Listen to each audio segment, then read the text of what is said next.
wake up the day after? Yeah, I was sore, but it's always easier waking up after a win, that's for sure. So it's quite funny. A couple of weeks ago, I said to my partner, I said I can't wait to wake up sore after a game, but it was quite. I quickly regretted that on Sunday afternoon. I guess were you expecting to fit back in so smoothly? I mean, you didn't kick a goal, but you set up so many, and you seemed in sync with all the other guys up forward. Yeah, well, I know my role back to front, to be honest. I know what I've got to bring to the team, and I know what's expected. So I think we've got a pretty experienced forward line, so that helps me a fair bit. And I certainly got a lot of help with Charlie and Link, and also they were a little bit inexperienced in the back line as well. Adelaide were, so got a little bit of help there as well. The coach said that he was telling us last week that maybe a month ago he's suggested to you that you might have to come back through. He wasn't sure whether it was VFL or AFL. Did you have to lobby?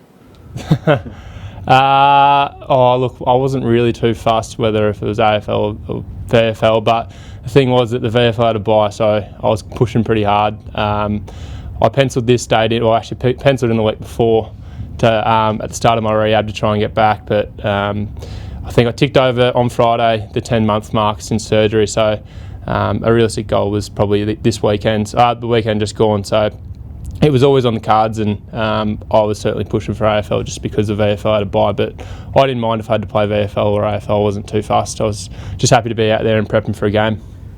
Did you kind of think, how am I going to get back into this side, because they're going all right?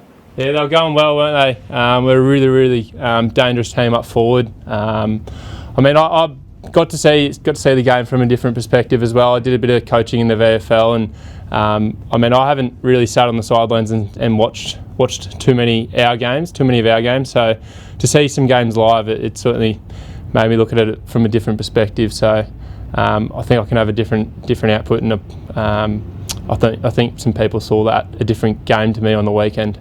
I know you had like a well-functioning forward line the other night, but you're looking forward now that you're back to playing alongside Dan and Joe again, which you haven't had a lot of opportunities to do so far.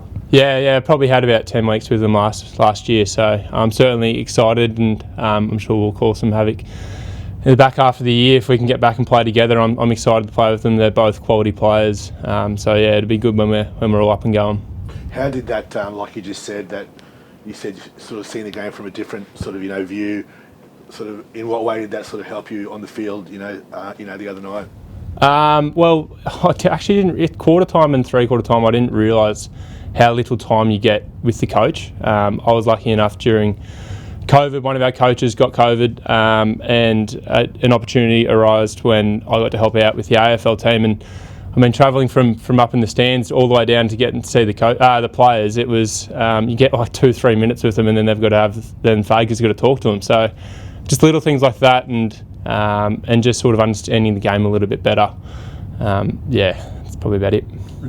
We were talking amongst ourselves about you, and when Dan comes back, when Joe's back from injury, you've got Darcy and Oscar. That's a lot of tall forwards up front. Can you play five tall boys up there? Oh, I'm glad I'm not selecting the team, mate. I'm not sure. I'll let Fags decide that. But like the combination between all of you, whenever you've played together, whenever the guys have been together, you've always been able to perform. But this is that first time that you've got 5 guys that just don't deserve to miss out. Yeah, no, it's going to be competitive for spots, and you need that as a top 4 team. So you need some other boys pushing you to get better, and it creates a competitive environment, and we all thrive in that. So it's going to be good come when everyone's fit. But again, injuries happen all the time, so you never know. You go up into a different role, Hippie? I haven't thought about it, mate. Whatever Fags wants me to do, I'm happy to do. You've seen Cam Rayners come back from the same injury you had, and it probably took him a little while and we're now seeing like his best footy. Do you expect it to take a little while to get to your best, or are you confident that it's a couple of around the corner? Oh, I'm not really too sure. The thing about being in rehab is that you get a program tailored especially for you. So, I mean, I did have an interrupted pre-season, but I was really able to nut down on what I wanted to improve on and just individualise my program. So I worked really, really close in Joshua Lowe, who's our rehab bloke, and really nutted out a program and got better at the things I wanted to do. So I'm not sure if it's going to take a long time to get back in the best, or I'm not going to set a time frame on it. But I'm just happy being out there playing. So it did take Cam a little bit, but again, he was dominating early in our intra-club games as well. So you can't forget about those. Mate, what was the toughest part about your time out? Missing finals. That sucked, and watching us lose too. That definitely sucked, and not being able to help out. It was good having Cam there and be able to lean on each other for some emotional side. So it was good having that. But yeah, it's definitely the finals. Did you guys shave your head together? No, we didn't. It just happened that way. You used to live together, didn't you? Yeah, a couple of years ago we lived together. Yeah, but Just thought it might have been not a coincidence. nah, we did shake on it a while ago, and then I went through with it, and then a few weekends later he went away and shaved his head. What was the catalyst of it? Like, you obviously talked about shook hands on it. What? I don't know. No, we were at Makepeace Island, and a few years ago Huey shaved his head, and then I think Cam and I shaved. We're going to, and then we couldn't find any razors, and then a couple of weekends later I've rocked up with a shaved head. So I think Cam went and did it as well.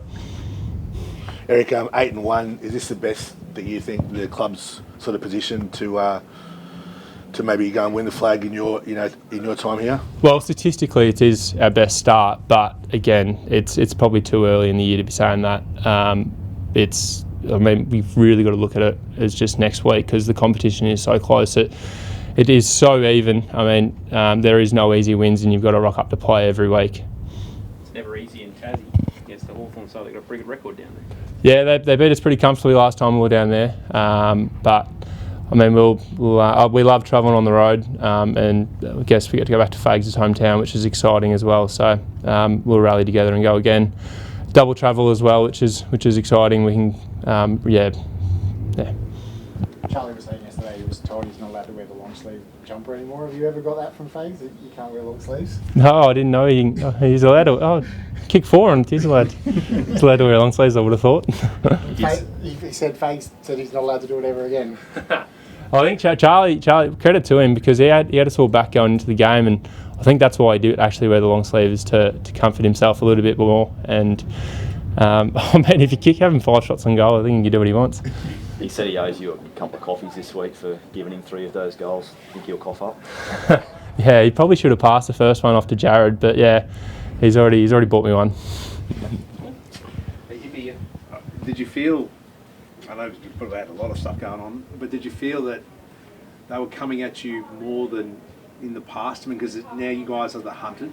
Did you feel that they were lifting even more No, not really. It was just a bit of an arm wrestle out there in Adelaide Oval. I think when the crowd gets behind them, it's like they've got 19 on the field. So it was a real arm wrestle, and they really stood up in that second quarter, and I think we were good to respond, and we changed a few things tactically as well, which helped us in that third quarter, and I felt like we were back to our best in that third, and I think we ended up kicking like 40 points in that third quarter. So it was pretty exciting footy to be a part of, and I feel like, yeah. What about in the past when you've been up against a top 1 or 2, or even a fellow top 4? Do you lift more for those games? Because that's kind of what's going to be coming at you all year. Yes and no.